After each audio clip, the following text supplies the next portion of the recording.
Welcome to Dublin, and I must say it's very good to see so many people here tonight who have paid the ticket price. Well done. What I wanted to say was I've been a humanist for many years now, pushing humanism in Belfast for 20 years now, and it's a very hard sell.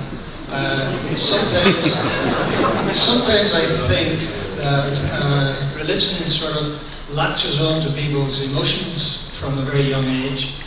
And I'm coming along trying to talk reason to people when really their emotions are winning the day. I'm very much concerned about the education side of things. That's really what I'm thinking of here. And in the south here, the churches basically run the schools. The Catholic Church does. And up in the north, we have this divided system where you have Catholic schools on one side, basically Protestant schools on the other. So if the emotions are really what the religions are going for, and it's a matter of catching young, then I think maybe humanism is up against it. You think there's I understand America is slightly different, but I'm sure you appreciate what the problem is. No, I think that when you have a flood in your kitchen, first thing you want to do is turn the water off. And what you want to do with religion is go to the source of the problem, which is childhood education.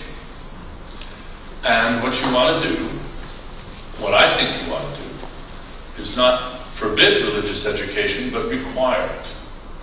Require compulsory education in just the facts, just the good old geography book facts about every religion, the major religions, the minor religions, what they believe, what their prohibitions are, what their history is, and just say, it's like reading, this is the fourth R. There's reading, writing, arithmetic, and religion. And in America, where I advocate this, of course a lot of children are homeschooled.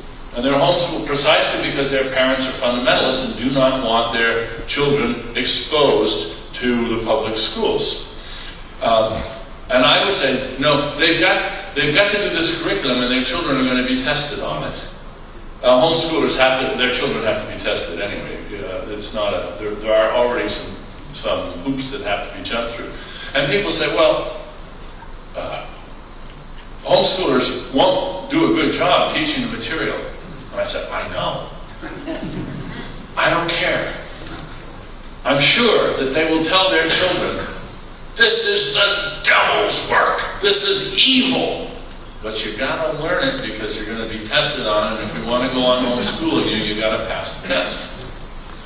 And I don't care how unsympathetically they teach it, they are going to expose their children to those ideas.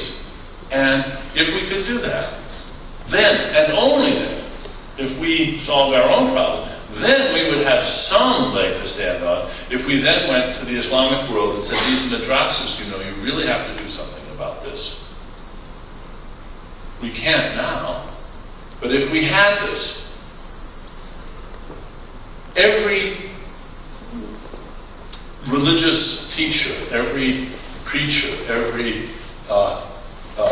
propagandist for any particular religion, faced with children who had to just learn these really bare minimum facts, they would all have to adjust how they taught.